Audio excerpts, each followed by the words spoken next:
Kivas Fajo has the very first pacitile ever created, a vase made by the late Mark Offzell from Series 4, the only known Roger Maris trading card, and a lapling. Hello, everybody, and welcome to the Seventh Rule with Sirach Lofton. Hello, hello. My name is Ryan T. Husk, and today we're doing a review of Star Trek The Next Generation Season 3, Episode 22, The Most Toys. A lot of you are thinking, Season 3, Episode 22, something big is coming up in a few weeks. Yep. Written by Sherry Goodharts, directed by Timothy Bond. This was Cinco de Mayo, May 5th, 1990. 1990, that's it. Where were you? How you doing today, Sirach? I am good. I'm good. I'm trying to think of where was I?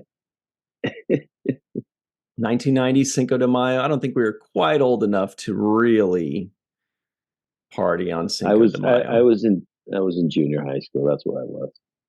Yeah. You were maybe auditioning for things, right? That was probably auditioning, yeah. Okay. So, where are my manners? I wanted to say, where are my manners, that my screen is a little crooked. So let me go ahead and adjust that. Here we go. There we are. That's better. Okay. So sorry. So sorry that Oh God! Thank you for the. I didn't want to offend anybody, so I got to have my camera straight on. There we go. They wouldn't be able to take us seriously if the camera was crooked. Well, the guy's picking his nose in the background, so at least we get a visual. I did not even. I am so embarrassed. Well, I guess we're just going to have to keep going. We're too deep in to stop.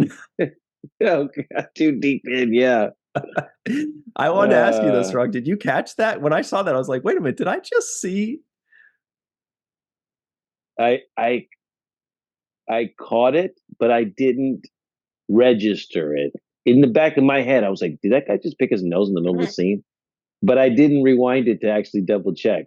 I thought about it in my head, but then I thought, it's just one of those moments where you kind of dig in your eye or you do something like, just a face fidget. But the photo that you have behind you lets me know, oh no, that was intentional, because he's digging in what would be a third nostril in the middle. So it was intentional. Yes. I didn't think about it though. It all happened like subconsciously for me. All of that took place. Speaking of the back of the head, it seems like he's really going in deep. I caught it, but of course, me being the monster that I am, I rewound it. I was like, did I just see that guy? And I went, and it's like a full scale, deliberately done, accepted, applauded, cut, take. Yes, just like that. Yeah. This is what we want. And I wonder, I know they say for the regulars, right? The directors kind of stay out of the way and say, what you're going to do is fine. Give them a couple notes here and there. But for the one day kind of actors or the things like that, I wonder if that was a director kind of suggestion. Yeah, I don't know. And I don't know if he has powder on his finger either. So that's a whole nother thing. We don't know if there's a sniff box or a snuff box. That's a good point. What if that's what it is? What if he meant something totally different?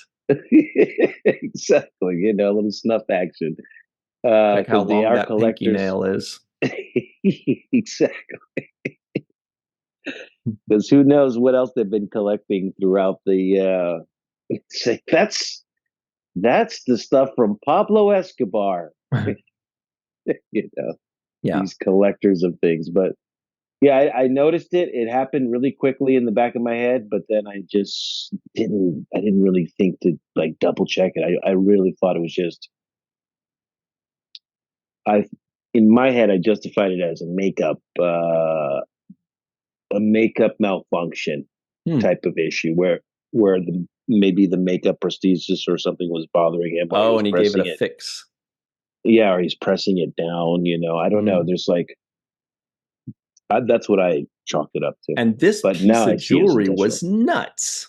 Like at first, I thought it was weird and gross enough that he had a piece of jewelry up there. I was like, "Oh man, that's Yeah, gross." And then they really one upped it. But anyway, that was a cool character. I wish we'd seen more of him.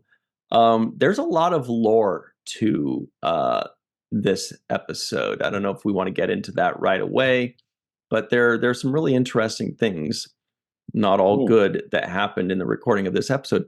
I feel like this might be the first time I've seen this episode. I've heard of it. I remember mention of Kivas Fajo. I remember discussions. I think he might have even gotten a non-appearance mention once in Lower Decks or something like that.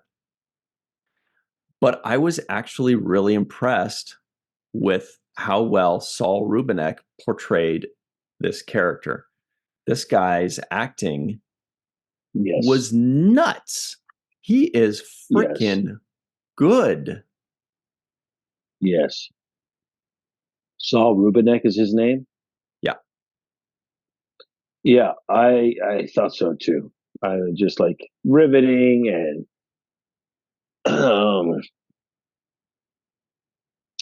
not physically menacing as a person. Like you don't look at him and feel afraid of him, Mhm. but there are moments when he reveals how wicked and psychotic he is, especially when he kind of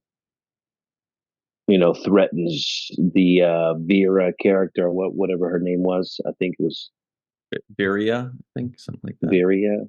Yeah, but when he threatens her character, and other moments too, like when he's telling Data, for example, I wrote it down. I thought it was a great delivery when he says, you can have any wish you desire, and then Data's like, well, I wish to be free. And he's like, almost every wish, and he Yeah. kind of giggles.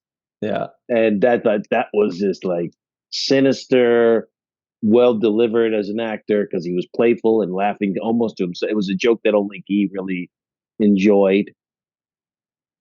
Showing you how narcissistic this guy is. Totally. That Yeah. So I thought he delivered it incredibly well. Her name is Varia. That's what it was. It was close. It was Varia. Varia. Um, yeah, it was really interesting. At first, I was just kind of like, oh, this guy's kind of a collector um, character. Okay, kind of eccentric, but he got weirder and weirder and quirkier and quirkier. And he made so many choices as an actor. Every single line was milked. Every single line was a window into his mind. Like we just learned so much about him with every line, every delivery, every stutter, every distant glance. Like sometimes he was just kind of like distant, like detached, like, oh, everything is my toy. Everything is, for my use and my purpose. They have no value other than collection, people and items alike. He was very distant, very detached, and he did a great job of playing. It almost feels like we've all kind of known some bratty rich kid or something that always just got whatever they wanted. They always got whatever they needed. They didn't really understand the value of things or people. Usually they get a rude awakening at some point, from the other kids. No. But he had that kind of personality of like, the bratty, spoiled rich kid, or, just bratty and spoiled that gets whatever they want, never gets disciplined. Uh, Narcissist, maybe a sociopath, right? Because he's disconnected. He doesn't understand that what he does can harm others. He doesn't care. No empathy. Really an Mhm. interesting character. Yeah, 100% agree. And also going back to those acting choices, um, there were a few things that kind of were stylistic choices where the wardrobe decided to do, for example, with the outfit that they put him in. Um, the makeup that is kind of subpar when you look at it up close in the picture that you have. It's like, what is that exactly? Like just like some drawings on the side of his face. It would be a little bit better if they had some other more detailed kind of enhancement to his. That's like a a henna tattoo, a henna trill tattoo one knockoff is what it kind of looks like, right? It's like Yeah, it's not it's not fully a trill spot. It's like it's tribal, I'm not bro. exactly. It's It tribal. looks tribal, but it's not. It doesn't look well done enough to me. It And he has a almost looks little too something here too. that. Yeah, he has a little something there, which was hard to see, and So from here my is a fun explanation for you. This is the lore behind it. And there are a lot of Star Trek fans right now that are screaming about this. They're like, that's because when you say you wanted something a little bit more detailed, did you mean something maybe like this? That is a pretty cool and yeah, detailed looking alien. yes, And yes, that exactly. was the original Kivas Fajo. No way. This is a repeat Yeah. character. So, well, that was an actor by the name of Michael Rappaport. Michael, no, David Rappaport, who was like, he's a pretty known actor. He was the lead in Time Bandits, if you remember that 80s movie Time Bandits. That was so fun. And they filmed 2 or 3 days with him. And then over the weekend, he attempted suicide. He was not successful, but that was the reason for the last minute change. The director, what's the director's name Wow. again? Timothy Timothy Bond. Bond was friends with Saul Rubinek. Saul Rubinek had contacted him. This is how the story goes. Rubinek had contacted him. He just wanted a set visit. And apparently the director, Timothy Bond, was like, all right, I'll see your set visit and I'll raise you a role real quick that you need to learn super fast. And so the rest is history. And so they had to reshoot all these scenes with Data and him, the other scenes that were Mm, already shot. So that's really interesting. And that just I had read that, mm, and then wow. I read it like when I was maybe a third of the way through the episode.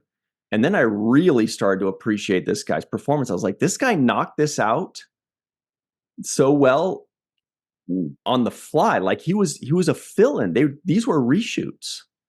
It's amazing. wow. Yeah, that takes this whole thing to a different kind of dimension for me when I think Dark. about it now. It makes it a little bit darker and it gives me certain vibes that um, I thought about Heath Ledger and what it took for him to get into that role. And then it made me think, did this actor prior to this Sal, did he get so, was the the colliding or the coalition of time, the time that he was in his life and this role that he was also getting, maybe he was suffering from some kinds of, you know, personal things at Mm-hmm. this exact moment in his life. And then he also gets this role, which has got this dark twist to it. And, this kind of really, destructive, self destructive character. You wonder if those things kind of coincided at the wrong time in his life, you know. Um, so yeah, that's kind of sad to hear. Yeah, it's when I read that, I really kind of put a downer on this episode. I felt really bad, for the guy. So he attempted suicide, didn't work. They said the story was that he did it, with like a car exhaust and a tube in his mouth. And so it wasn't even like, partying too much. It was like just a deliberate act. And then the story, well, not the story, but then 2 months later, he tried again and succeeded. And he had Oh suffered from man. depression, all that. So it's really sad. He was only 39 years old. He had been acting for at least 20 years, I think. Yeah, 1951 to 1990. So he's 38, 39. And he had an 18-year acting career. Anyway, it's really kind of a bummer, really sad. Now, I did find some side by side performances, so we could see both of their performances and how they differed. And I don't know if we're allowed to show that here on, on YouTube here, but like I don't know what the situation is with that. Sometimes they get mad, but just definitely a better makeup job, way more detailed on the first go around. They probably couldn't get this guy fitted in in enough time, so to do something kind of quick. right. So I'll play a quick thing here for people to check out. It's kind of a side-by-side comparison of some of the performances.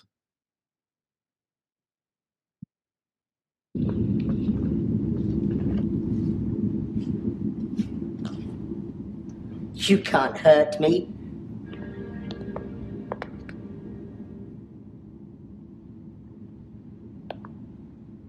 You won't hurt me. A fundamental respect for all living beings, that's what you said. I'm a living being, therefore you can't harm me. Fundamental respect for all living beings. That's what you said. I'm a living being, therefore you can't harm me. You will surrender yourself to the authorities. Or what? Your fire? That's an empty threat, we both know that. Or what? No fire? Empty threat, we both know it. Submit to your fate, Data. Return to your chair and you will sit over there. You will entertain me and you will entertain my guests.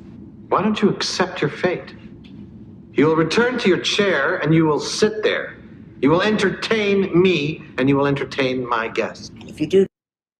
Anyway, so there's a lot more of that, but one glaring change is it feels like Saul Rubinek really took his time a lot more. Like he milked every word and he took his time and he thought about it, really interesting comparison. Anyway, there's a lot to this episode there. Wow. How did I wonder how the original footage got out as well, as that's something that Paramount decided they wanted to release. Yeah, I don't know. Yeah, it's interesting. I just kind of figured, I was like, you can kind of find anything on YouTube. You know what I mean? So I did. You can. I looked and there it was. You can about find anything. I mean, obviously it got released somehow. Nobody hacked into the film reels. But yeah, definitely different costume choice, actually, because the costuming is different, the makeup is different, so lets you know, one, how much time restrictions can affect makeup, and the other thing is how body types can affect costuming. This person, the one they ended up going with, it has a different body type, right? It's like just different body type in general, and so they dressed them in slightly different color choices. This maroon kind of burgundy color behind you is more symbolic of that wealth that you were talking about, that kind of privileged wealth that he derives from. So, and so does the opulence of this other character behind you with the gold wrap around ribbon, so yeah, like just abundance and opulence, as part of I think they enhanced that aspect of the wardrobe, but cheated us a little bit on the prosthetics. Yeah, that's a good point. I mean, and I was thinking about that when I was watching this too, is like, they come to the makeup department and they say, all right, we're recasting, we need a new person. The makeup department's like, we can't just redo this whole thing like real quick. So knowing the creativity of Michael Westmore and his team, I feel like they're just like, look, we have some bits. You have pieces, you have a little thing here and there. So we'll give him a little nose thing. We'll give him, fill in his ear a little bit there. And they're like, all right, we got to go. How long will that take? 45 minutes. All right, cool. You know, I don't really know if that's how it worked, but feels like on the fly, they just kind of had to improvise a lot of times, especially on a time like this where they just got to reshoot everything. Yeah, I think it could have used a little bit more bedazzle. Like um, the rings that he was wearing were like really like big and in your face, kind of like a ring that you would expect to see during Woodstock or something. You know, like it's in your face, bulky kind of flash, and maybe that kind of bulk gem collection, you know, collection of rare stones or gems, I would accentuate more in his face. Maybe like something to apply some of those stones on his face, maybe even like an earring or something. I just feel like that particular what I'm looking at looks too much like it's drawn on with a Sharpie almost, you know, and just painted and filled in with makeup. Mm. Not detailed enough. You know what I mean? The color palette is not accurate enough for me. There's no texture as far as it raising up from the skin, like some kind of three-dimensional texture to it. It looks too flat and like, you know, Mm-hmm. drawn on. Like when I want to make a tattoo on myself and I draw it with my pen and I just make something, it kind of has that effect to me. So I think that part I would have liked to see better. And then the irony is they did take a really good long time with this other character, this Yeah. Paul or Toff character. So And he was that's on original. screen for a minute and a half. I was like, Yeah. what a waste. This is really good stuff. It's a great, like, you know, I was like, who is this guy with all these craters on his face? Like this is an interesting character, you know? I thought it was cool that his middle nostril was kind of square Mm. and less round, you know. And I was thinking, wow, this is a cool prosthesis that they put on this face to enhance it and make it look like that. Yeah, so I don't know why they didn't take that extra kind of time for Yeah. this character. And I thought the actor was good too. Like they say, no small roles, just small actors, right? Because that one's like, okay, I got 3 or 4 lines, but he knocked those out of the park. I was like, well, this guy's a good actor too. He was legit. Yes, he was legit. Yeah, especially when he made that transition. He's like, "Oh, some surprise. You have a surprise for me, or something." There was something about that when he first the data reveal, Mm. and I like the delivery of it. You know. Yeah, there was a final line he had. What was his name? Paylor Toff. And his Yeah. final line was, don't be upset, my friend. I'm having a delightful visit. Come along, Varia. You're much more fun than Fajo's new friend. You know, but it's kind of a throwaway line in the background, but it's so funny. I'm like, dude, I want to follow this guy. What's this guy's Yeah. story? Yeah, I thought the same thing. I was like, that's cool. And I also thought about his name, Paylor Top. I'm like, I know that's like it's some kind of mix up word. It feels like what really word can you come up with when you rearrange Paylor Top? You know, is that it's got to be something there. I'm pretty sure, Yeah, it feels like something. right? Well, you That know what else feels like something? Kivas Fajo. Yeah, I was like, that's Lolita. It's got to be. And Sirach, you are correct. This is not a coincidence, and it's not even a secret that they kept behind the scenes. They have admitted that, let's see, it's actually easily found, and it's been talked about for quite a while that this character was named after Lolita Fajo, our good pal, friend of the show. Let me see what I feel like it says a little something about it. Yeah, I don't see it. But anyway, yes, it is definitely Yeah. mentioned. But then it made me think, why would they give her such a sinister character? like name a good character after her that that does some Yeah. good stuff. Oh, here it is. It says Kivas Fajo was named for pre-production coordinator at the time, Lolita Fajo. So that's really cool. But yeah, I kind of felt bad Yeah, for we're her gonna that name the character. she's like, this guy's Real. super slimy and It's a real some kind of jerk. chauvinist, a sociopath, and they're like, how about Fajo? I don't know. It just came to me. She's like, what the hell? What the hell? So anyway, that's a funny, interesting item. We should ask her how she feels. I remember she did mention it once or twice before. I remember hearing her mention it, that a character was named after her, but I never asked her what she felt about that. If she was just like, hey, getting a character named after you is cool no matter what. Or if she's like, yeah, it would have been cool to have been named after a Klingon or something. Yeah, or that other character would have been good because she had morality and she turned out to be like a good person, the Varia character that was incinerated in this episode. That's a good point. Or put me on a shuttlecraft. That's another. I wouldn't mind because they had a little pike on that little shuttlecraft, What? Yeah, the one and the opening runabout shuttle that Data was coming out of in the opening scene. Yeah. That thing had Pike written on it in the front. So I missed that. So it was the USS Pike? Yeah. Whoa, cool. I didn't even catch that. It was named the Pike. Yeah, it was named Pike, that little craft. So I thought, oh, that's a little shot out and little Nam, right? For our guy. That is really cool. I think this is it right here. Let me pull this up. Man, good eye. Here it is. Yeah, see? Got that Pike on there. Yeah, at first you're like, it's got that little Pike on there. I'm like, is this guy trolling me? But no, you're right. I see it now. Yeah.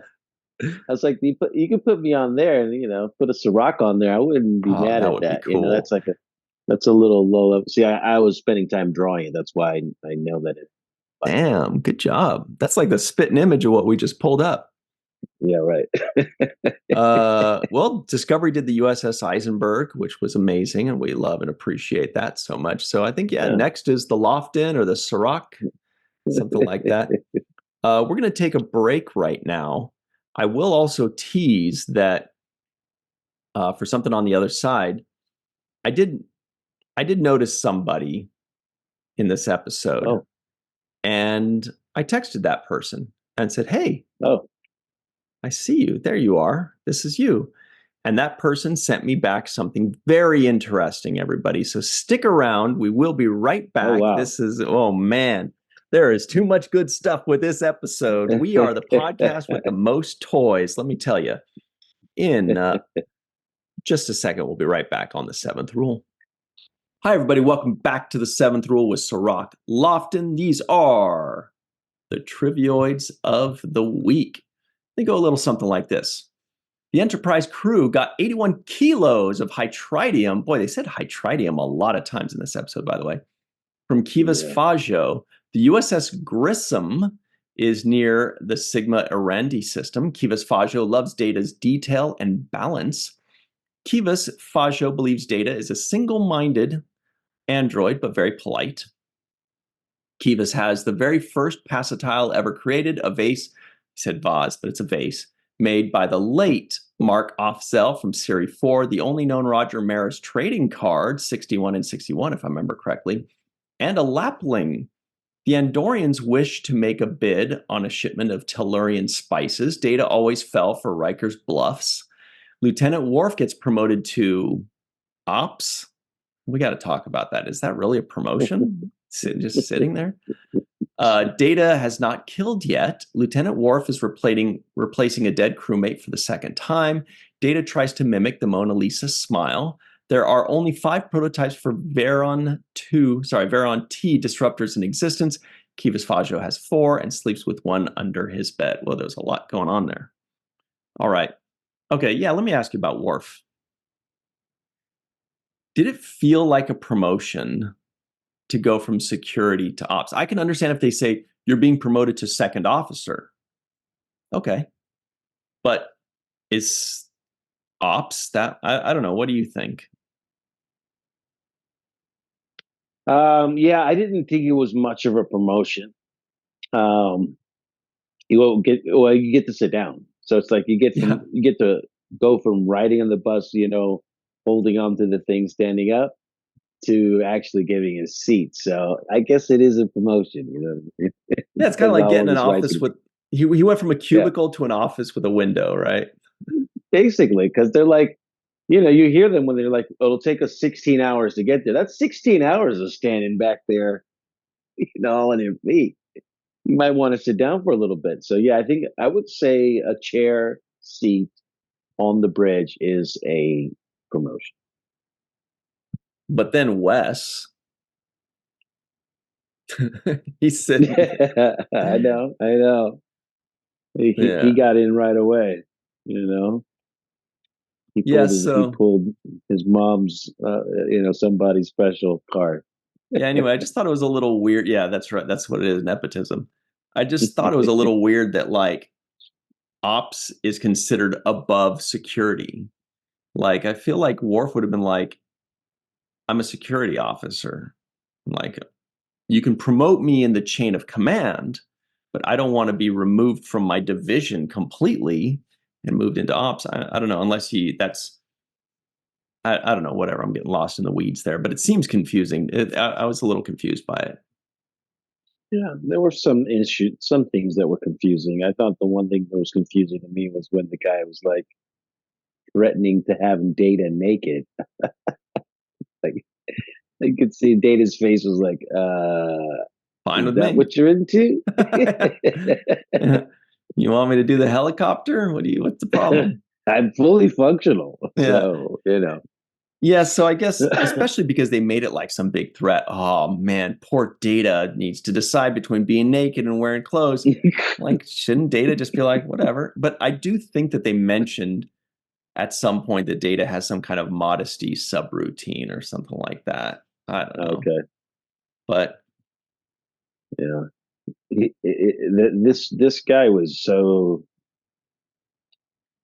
wicked. One of the things that was coming across my mind is like, all right, if I was in that situation, right, what would I do?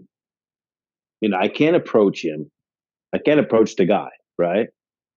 Because he's got this force field around him. They call it the proximity actuated field or whatever it was, which is yeah, like I don't know why Starfleet doesn't have a bunch of those on deck for when they go to away missions or wherever, right? Like if that thing is so effective, Starfleet should definitely be investing in those. yeah, That's one thing. The second thing is, so if I'm in that situation, the thing that I would be threatening this guy with is the destruction of those very things that I'm in the room with, right? So this is the vase from whatever from Mark Offzel. It would yeah. be a shame if this vase were to end up crushed on the floor. It would be shamed if this Van Gogh gets torn up, right? It would Yes. be a shame if this Roger Maris card gets crumpled. So, like, you wouldn't want to lock me in with the most valuable possessions and threaten me. like, Yeah. like if these are your most valuable possessions, okay, are you sure you want to lock me in here? I have superhuman strength and I'm a robot, so I don't care if I die either. So it's like I'm gonna destroy all this stuff. That's a great point. You just say, all right, well, if you don't let me go, here goes this vase. I'm going to count to three. And Yeah. then there goes the vase. There goes the Mona Lisa.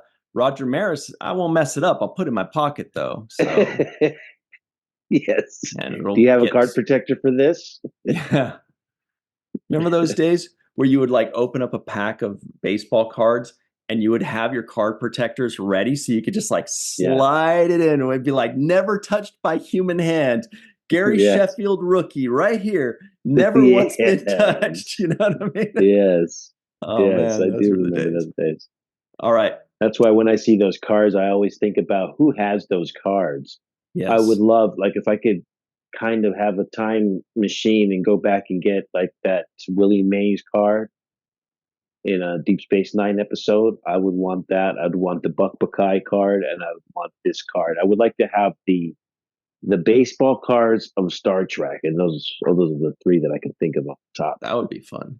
Hey, everybody at home, in the comments below, let us know your most prized possession when it comes to card collecting.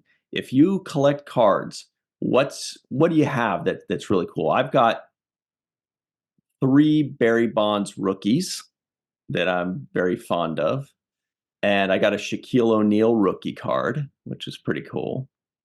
I think those are probably my biggest ones. And my Garbage Pail Kids, of course. Let's not forget those. Oh, man. So I used to have the Garbage Pail Kids collection. I remember those days. I also have a Shaquille O'Neal rookie that I cherish, and my Jerry Rice rookie is probably my number one card. That's my favorite card. Jerry Rice. Whoa. Also a Ken Griffey Jr. rookie card as well, but Jerry Rice and Ken. Yeah, those are the card collector days. Damn. But And I'm I was sure trying to compare that. I was like, Jerry Yeah. Rice compared to Barry Bonds, which would I rather have? You know, being I'm a San Francisco Bay Area guy, I'm like, I think most people are saying you should go with Jerry Rice because Barry Bonds doesn't have the best reputation, but I don't know, man. I mean, anyway. Yeah, Barry Bonds that's a good one. legend, so. That is a good but one. if I had to pick one legend, it'd probably be look, Joe Montana might be up there or no? Yeah, I don't have his, sadly. Yeah. Got way more baseball than football and basketball. More basketball than football, too. Of course, Willie Mays would also be there. Yeah, that's old school to say, hey, kid. Okay, so here's something, because right now we're boring about 75% of our audience, but I'm like, I want to talk more about this, but so. But did you notice that Picard has now made a mistake in the last 2 episodes? No, what was this one? This one is yeah. You know what I'm talking about. And when this one where he called Worf Data, Commander Data. Yes. And the last episode, Lieutenant Broccoli. He called him Broccoli. Like, yo, Picard, you got to get your wits about you, man. You're offending your crew. Yeah. Maybe he's just getting older. Maybe he's saying like next week he's gonna be like Cadet Wesley. Yes. What's going on here? Yeah, that'll be fun to watch. 2 days is 2 episodes in a row where he had a slip of the tongue, and I'm thinking, come on, Picard, you're the guy that remembers all the Shakespeare stuff. He's like, Beverly, my apologies for the slip of the tongue, and she's like, that's quite all right, sir. You know, like if he calls her son Weasley. So here's who I saw. Check this out. What do you think? What do you think of this guy? That's got to be Dennis Madalone. Yeah, Danger himself. Here is a better picture of him. He was heavily featured in this episode, actually. Yeah, he was. Because he was in the beginning when they first kidnapped Data. Oh, really? He was there in the beginning when they first kidnapped Data. Mm-hmm. I definitely saw him. When I saw stunts, I was like, okay, it's got to be Dennis Madalone in this, because he got launched and he rolled around, and then he got up later when the guy was saying, go over here and go over there. Yeah. And his alien race is pizza pepperonian, or a pepperoni pizzian. Does he love the pizza? It looks like a pepperoni pizza on his head or something. I don't know what makeup. Oh yeah, it kind of looks like the Disneyland pepperoni pizza place. You remember that place, like the 80s pizza? What's it called? Like Pizza Land or something? Space Slice or Space Pizza? Yeah. What alien race is that? The Hot Pockets pepperoni pizza race. Hot Pocket. Yeah, let's see. Yeah, look at that. There it is. Yum. Okay. But he had some stunts in this episode, though. He was getting thrown around, and What did Pretty Dennis have good. to say about this? What did he remember about it?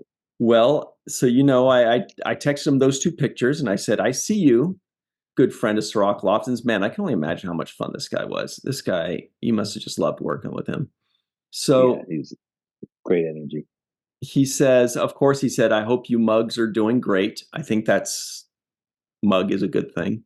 Uh, and then and then he says, he sent a couple pictures of him and his lady on the beach with a couple dogs. I guess that's what he's doing right now, living the good life. But anyway, this is what he says. He says, this is how you stop an Uber driver. Doesn't say anything about the show or the experience. He just says, I hope you mugs are doing great. Here's a couple pictures of what I'm doing. Here's how you stop an Uber driver. I'm like, this guy's too much fun. So he sends this.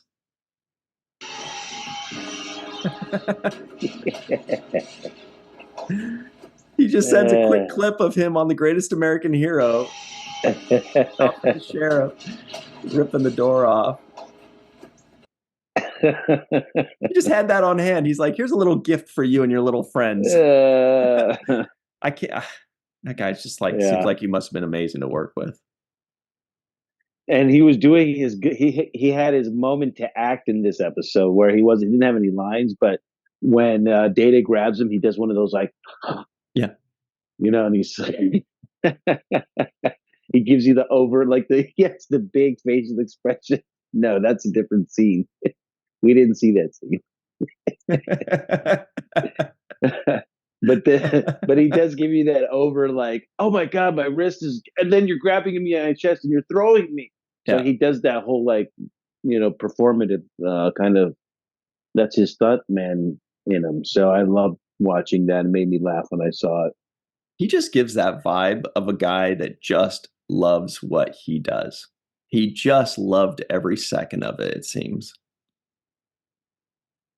Yeah, and you know what? This Sal Rubinek guy looked like he kind of loved this character. It looked like he loved it a lot, like he was really eating up these moments. For example, when he says to Data, he says something to me, the effect of, yeah, that's like, like trusting me in a verbal contract. Yeah, that was so good. And I was like, oh, this guy's so good. Mm.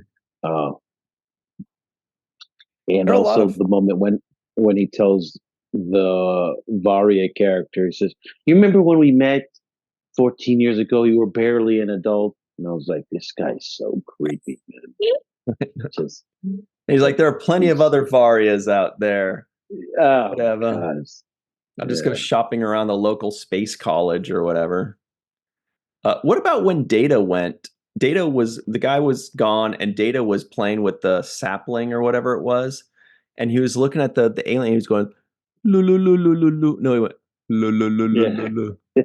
Lu, lu, lu. I was like, what is he doing? And it didn't sound like him and his mouth wasn't moving. So I replayed it like 3 times. I'm like, who's making that noise? Is that Data? Is that the alien monster? That's weird.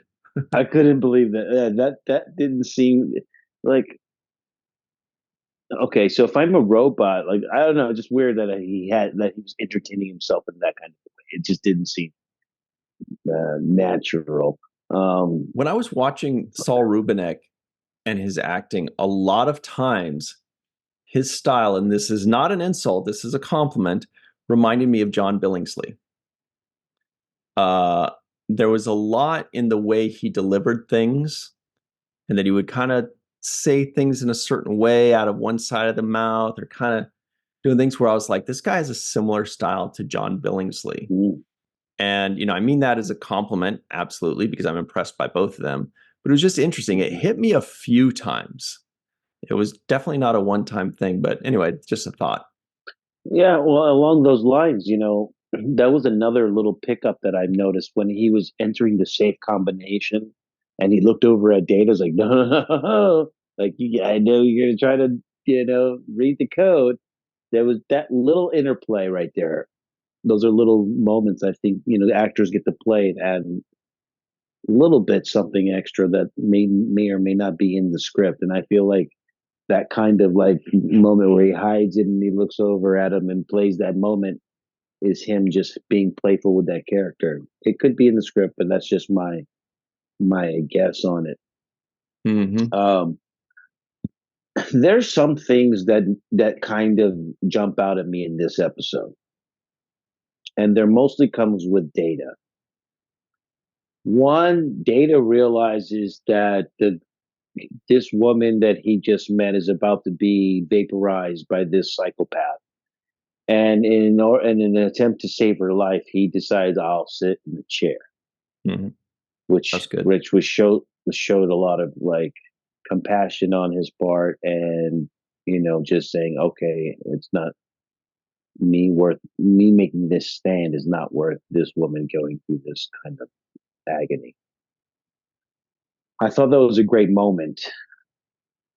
It actually kind of brought me back to Deep Space Nine episode Paradise, when Cisco and O'Brien are on that planet, and Cisco goes inside of that little cage or whatever it was. Mm-hmm. And it was like a moment there where you feel a certain type of way, and that's the kind of same feeling I had watching Data sit in that chair. Like, if you'll recall, they also were saying, Cisco, why don't you get out of that outfit? Why don't you get into these clothes right here? It was the same kind of psychology there, where it's like, take that first step towards acquiescing, take that first step towards obedience. And they both had that refusal. And to your point, I thought it was really cool the way they delivered Data saving her. Like he didn't say, stop, okay, I'll do what you want. He just said, Kivas. And he turns and looks, and he's sitting in the chair. He's just like, no time for words, just look, I'm doing it. I'm doing it. I thought that was a really good delivery. I thought that was perfect. Yes. Both from just the way the story is being told. Yes, the director's cut, the way not to have like you said, him arguing for her behalf or submitting. It's just, look, I'm in the chair like you asked. This is what you wanted, right? It was very quick and direct, and I thought I actually had those moments. So I had that Paradise moment. The other thing I wanted to bring up to you was the end, when O'Brien beams Data back, and the exchange between O'Brien and Riker about the shot being fired. And then Riker questions Data about it. And it almost feels like Data lies. That's the whole thing. I was like, I got to ask Sirach about this. So I'm glad you brought it up. I'm like, did Data just lie to kind of, in a way, protect himself or something? What was going on there? That's what I felt. I felt like Data is lying because he did feel like he wanted to kill that guy. Mm-hmm. He felt like he wanted to kill that guy, and he was ready to do it, and he actually did it. He actually pulled the trigger. And that's where that little gray, that one moment, I thought, is that Data lying to Riker to protect the fact that he actually did have this moment in his head where he wanted to kill this guy? Yeah, it was really interesting. And plus, couldn't Data theoretically just tell Riker, oh yeah, I fired because I was trying to prevent it from happening again? And then Riker says, well, couldn't you have just captured him? And then, I mean, I feel like there was enough there, but it feels like Data himself was so rattled by the experience that, a lot of times, we say, you see somebody where you're like, if you just told the truth, it would have been a lot easier on yourself. But sometimes people just automatically lie just because, something doesn't work, or they don't. He went all the way over to automatically lying rather than trying to explain himself, which means he was rattled, which means he wasn't sure how to process it. I mean, that's the most human thing Data's ever done, is lie. Right. And by the way, speaking of the most human thing he's ever done, we got a Tasha Yar sighting. That was kind of cool. Yes, speaking of, that's very good. Very good transition there. We did get a Tasha Yar sighting, and I was happy to see her because it actually shows you. It's funny because the things that Data collects actually shows where he values and what he values out of his experience as a sentient being, right? Mm-hmm. And he valued the gift that Picard gave him, that book, right? He values that. He values the card games that they play, you know, and those poker chips and the game itself. And, you know, just he values that. You know, he values those awards that he had received from the Federation that were in his collection of, you know, different accommodations that he received for his valor and bravery from Starfleet. And then he values art because, you know, that was one other thing when they walked into his room. There was that art that he was working on, that blue piece of art. Yeah, So that he was valued, cute. right? So it just gave us a peek into Data's personality to me. Like, oh, this is really the things, these, you know, these are the memories that he cherishes the most. These are the experiences that he has building his attachments and relationships on. Mm-hmm. And then with Tasha Yar, what's great about that is it wasn't a fling for him, that it was actually an emotional kind of Totally. connection that he has. That's why I really like it every time they bring it up. It shows that, you know, it wasn't a one night stand kind of moment for him. For him, it was like a real connection with somebody that he still has deep feelings about. Definitely not a one night stand. It was definitely not on his nightstand either. It was at his desk. So it was it's a different kind of situation. But it was you're right. It's very endearing seeing that he cares about the finer things. Like he paints, he had a violin, he remembers Tasha dearly, he has his poker playing thing. I mean, like that was the cutest thing in the world. But we're just about out of time for this segment. So let's talk about something that Roger Maris had 61 of in one season in 1961, and that's the home run, that there episode. Who gets the home run today?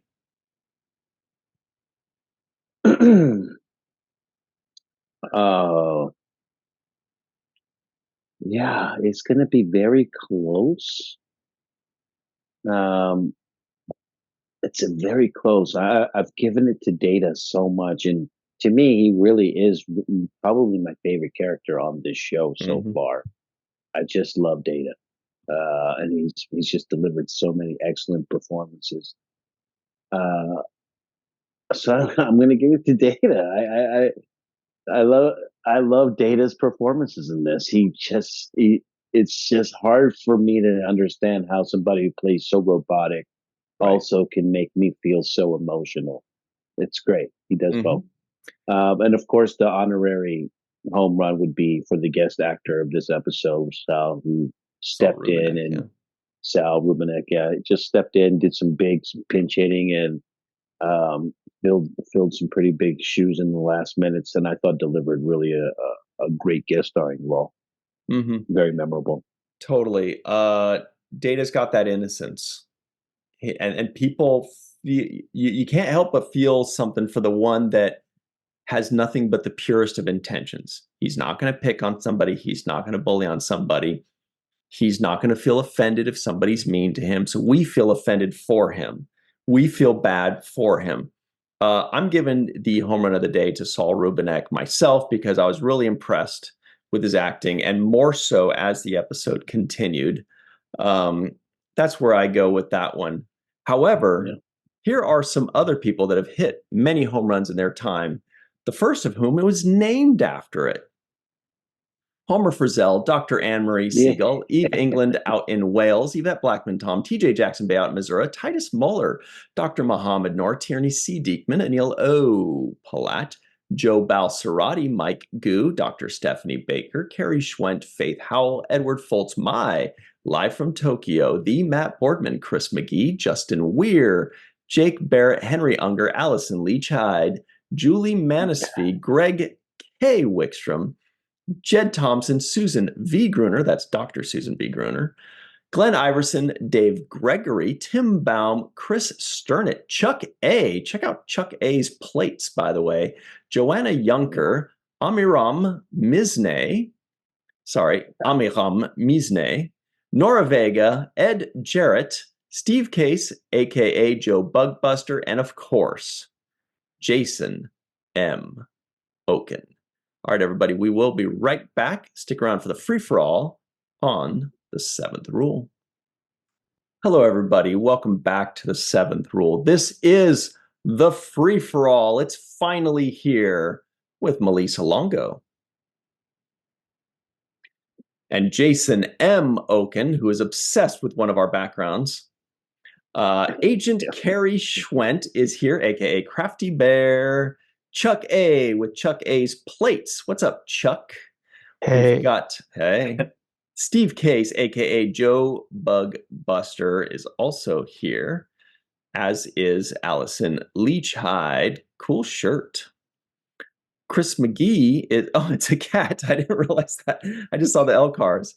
Yeah, cool. it's Spot. Had to wear it for the beta episode. Beautiful. Also, cool shirt to the Dark Lord, Chris McGee.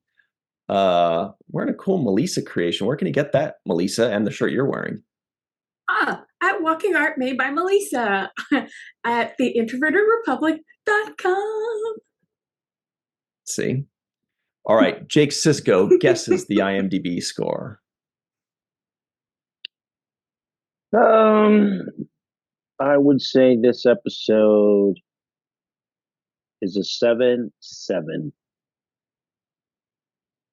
Mighty high. Anybody else have any guesses that does not already know? How about 7.9? I was split in the middle at 7.8. I think it's probably 7.3. IMDb a little lower, 7.1. Everybody's guessing 7s, though. All right. The correct answer is 7.6. Good job. Wow, very good. Good job, everybody there. Did we get any non-appearance mentions? I didn't catch one. I think Lolita counts. I think so. That's fun. Lolita counts because that was what the last name was based off of. So, and yeah. I thought of her every time they said her last name. Oh, so. Yeah, we got to ask her how she felt about the character they chose. I'm sure she's happy they named a character after her, but the character they chose is a little rough around the edges. Good one, Melissa Longo. Do we have any some kinds of or some sorts of? Chris, checking his notes. I did hear one, and that was when the Toph, Kivas Fajo's friend there, was examining data, who was just standing still and said, "It's a mannequin of some sort." Perfect. Wow, I didn't get that. Good one. All right. Let's get to work. Melissa Longo, will you please get us started off on the right track and tell us what you thought of this episode? I had many thoughts about this episode. First one is, I do have a question. Does Pike count as a NAM since he's right on Data's shuttle pod? Good one. I think it counts. I think so. I think it is a NAM. We're getting a lot of nods. I think that means yes. Yes. I think Homer would give a shake, but he's outnumbered right now. And I'm sad that the shuttle pod Pike had an early death too. That's sad. Anyway,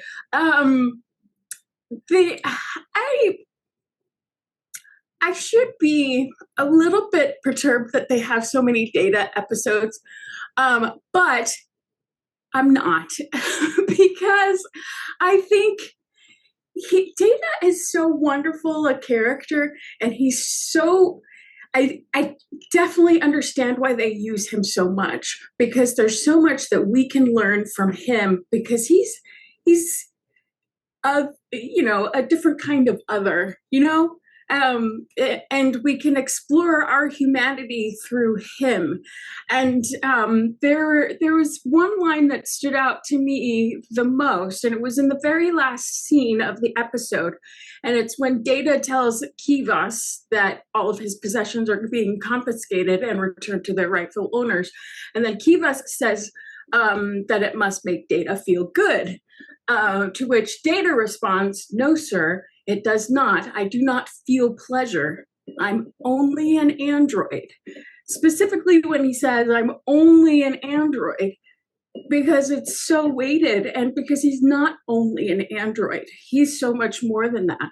And yeah, I love how they play with his sentience, and how they kind of make us examine our own humanity, so that's what I thought.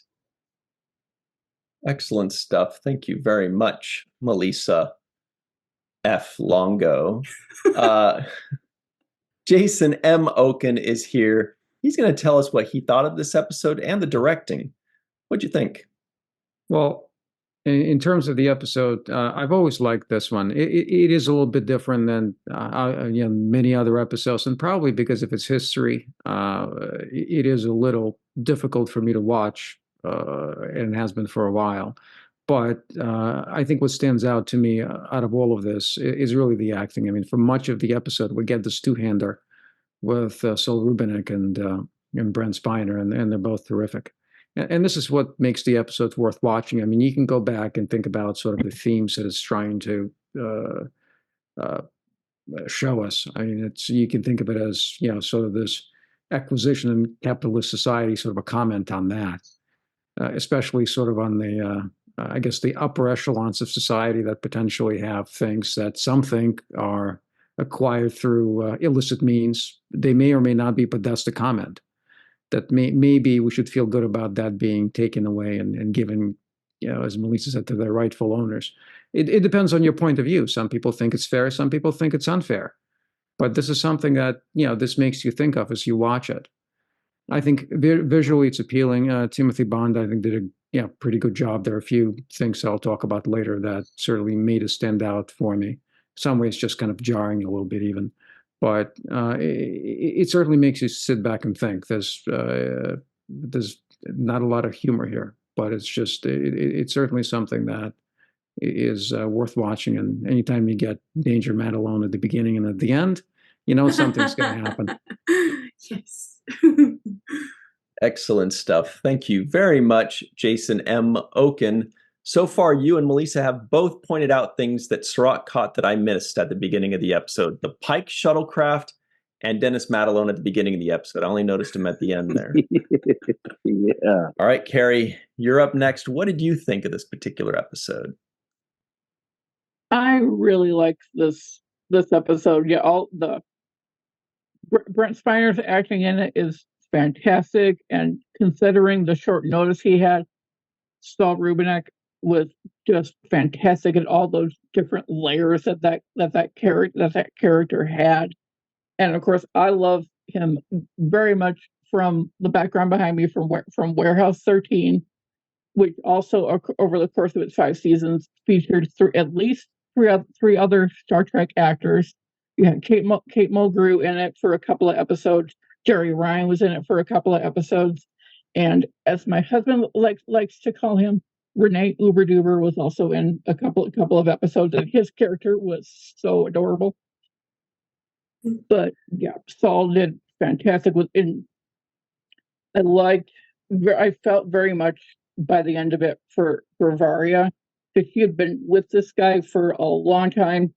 Clearly hadn't been treated. It was very much some kind of like domestic abusive type situation, and it took being threatened to get Data in line for her to finally wake up and see, okay, I've got to get the heck out of here, and if I got to die to get out of here, that's what's going to happen. I think she realizes right before he pulls the trigger that that's probably what's going to happen, but she had to help Data get out, and if she was lucky enough to get out on her own, that would have been probably icing on on the cake for her. The makeup job on Toph is just so creepy and so awesomely just alien. I very much love the gold little swoopy metal jewelry thing. The makeup people did a fantastic job, and I love the little puppet guy in the cage. He was just so cute.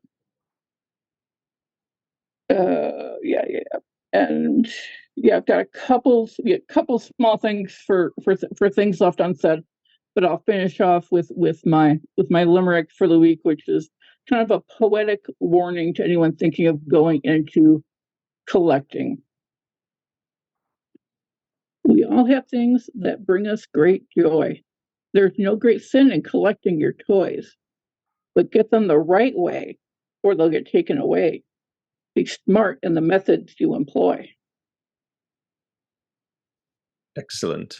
Thank you very much, Agent Carrie Schwent, aka Crafty Bear. Chuck A, aka TNG Fanatic, what's up with you? What'd you think of this episode? Really liked this episode. As Jason said, Brent Spiner and Saul Rubinek's acting were just fantastic. And I also liked the way the crew, the rest of the crew was trying to deal with Data's death, and the acting there was really good. Michael Dorn and Patrick Stewart and all of them, the acting was phenomenal. What I maybe didn't like about the episode was that the way it was handled with and I'm going blank on the lady's name who was Kivas Fajo's Varia, I think. Varia. And I didn't like that he decided to kill her at the end. And then Data was obviously going to kill Kivas because they said his weapon discharged, and they in a transporter they deactivated it. I'm not sure I liked that part of it. I like that Varia character. I wish they had gone somewhere else with that. But I mean, they were trying to show that Data was capable of, I guess, revenge, or however you want to phrase it. I want to make one comment here tonight. I'm a vendor at Star Trek Las Vegas for years, and I think it was 2014 or 2015. I saw Saul Rubinek. He walked by my table, and he walked over to Brent Spiner's signing table. I was real close to that area, and LeVar Burton walked over, and Kate Mulgrew walked over, and they must have talked like for 15, 20 minutes. And at that same convention, Brent was walking around quite a bit. I don't know if it wasn't busy that day. And he met up with Renee Aubergenois, and Armin walked over, and the three of them were talking seemed like forever. And this was all right near my vendor's table. I wasn't close enough to hear anything, but the conversations lasted a long time. So, you kind of pick up things at conventions. Sometimes you hear things, sometimes you don't, but it's nice to see them that they have these relationships all these years later. That's all I got. It's great stuff. Good slice of life. Good story there.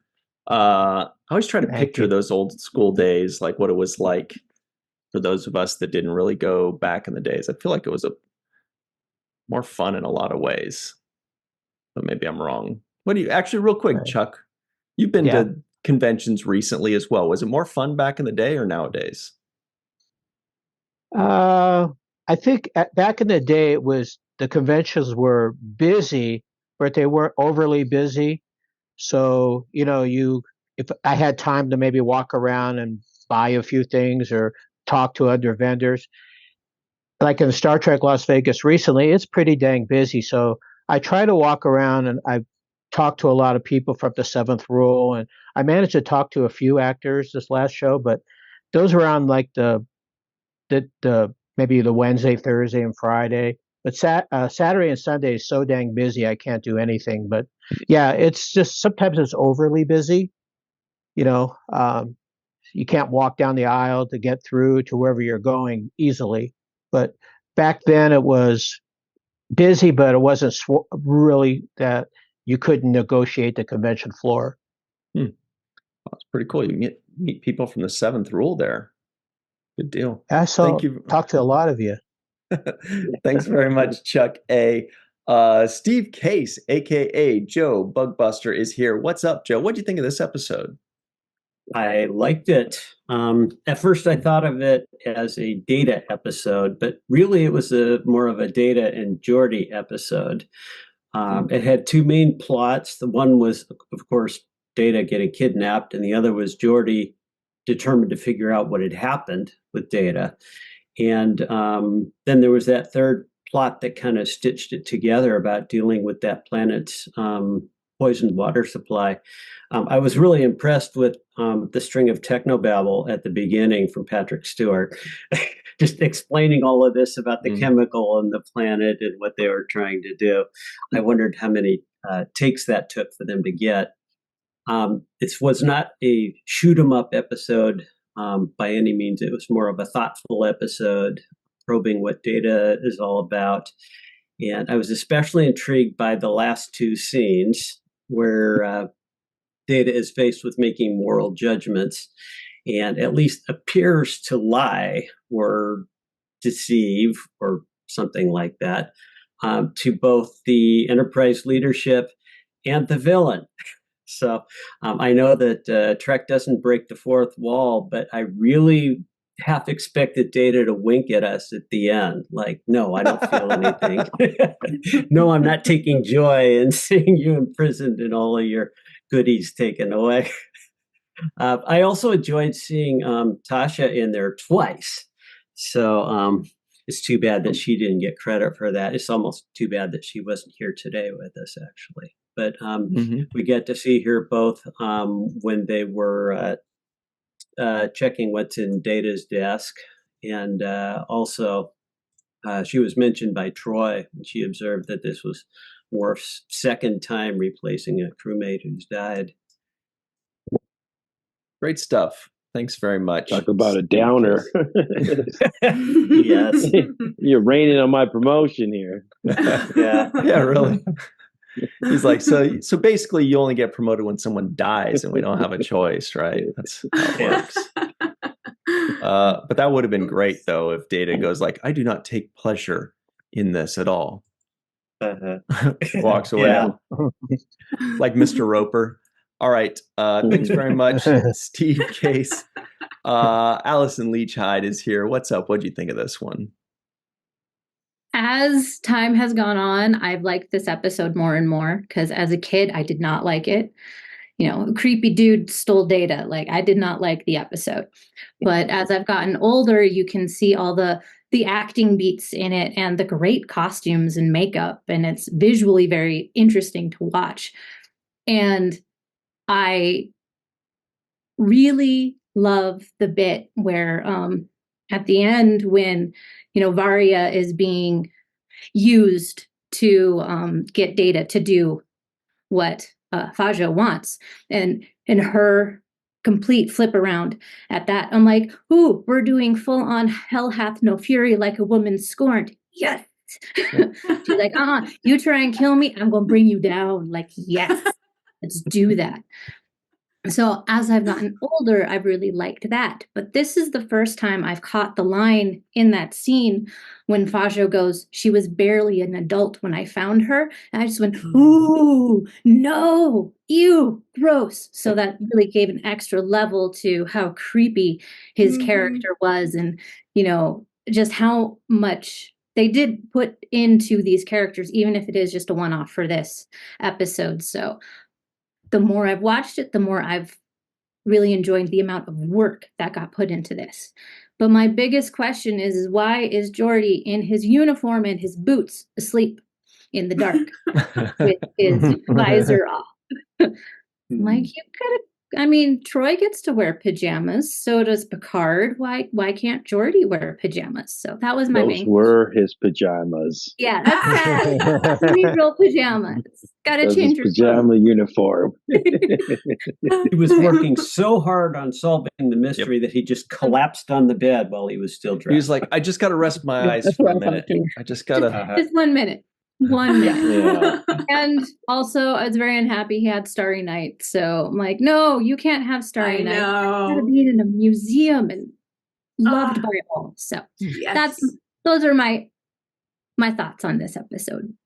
Very good stuff. Thank you very much, Allison Leach Hyde.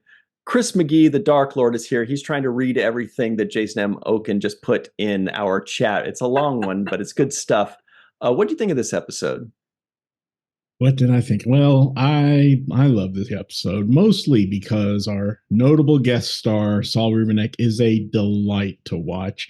You might say that he chews the scenery a little bit, but I think that's exactly what the character's personality calls for. Like a kid on Christmas morning who was just given the one gift he's always wanted, It's just a great shame about the manner in which he was cast for the role, which was mentioned earlier in an earlier segment. Once again, we see Data's belongings, as Steve mentioned, similar to The Measure of a Man, and a lovely reminder of what Data holds dear, the Shakespeare book, the Starfleet Awards, and of course, Tasha Yar's picture. I also enjoy the moral dilemma that Data grapples with at the end. Of course, the question of whether or not Data willingly attempted to murder Fajo was decided by the powers that be. But as Steve mentioned, it begs the question of whether or not Data is even capable of lying, or at the very least, obscuring the truth. And we just might explore that in a future episode. My memorable quote for this episode that's always stuck with me is, "For an android with no feelings, he sure managed to evoke them in others." Totally. That was a great line. Yes. Thank you very much, Chris McGee. All right, Jake's final take. Sirach, any final thoughts? One thought I had was, if you have a friend like Geordi, you got a good friend. That guy does not sleep. He had to figure it out. And that made me think, man, if I could just have a good friend like a Geordi, somebody that's like dedicated to that friendship and it eats at them. I thought that was great. Don't look at me, man. And the other thing I was thinking was to have somebody who kind of cherishes you like Data cherishes Tasha. That's another thing that, is valuable as far as to have in a human relationship. That is very sweet, the way he cherishes his relationship with Tasha. I love that. That one alien character, Paul Top, I just thought of a Stevie Wonder song when I saw him, and I thought of this ribbon there's a ribbon in his nose. Oh my god! So there you go. I was disturbed by hearing about Varia's kind of trauma when she was recalling her abuse, and she kind of was grabbing at her face and flashbacking those abusive times.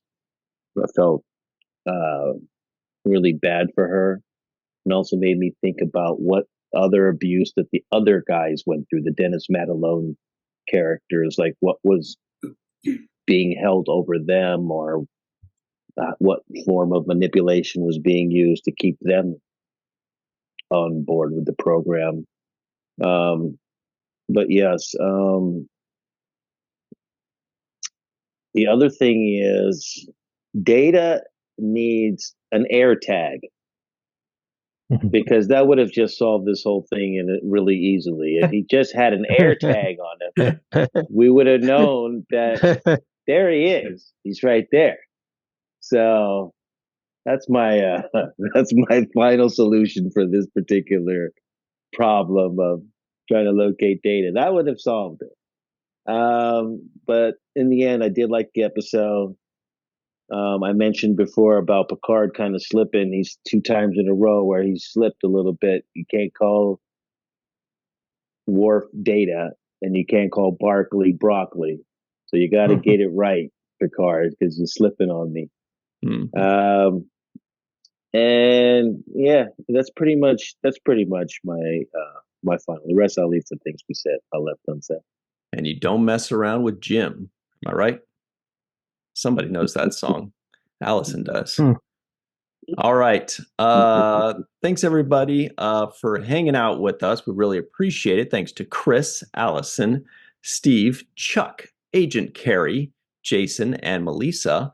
For myself, Sirach Lofton, Melissa Longo, and of course, Mr. Aaron Eisenberg. Thank you all for joining us today. It's been a blast, and we hope to see you again real soon on The Seventh Rule.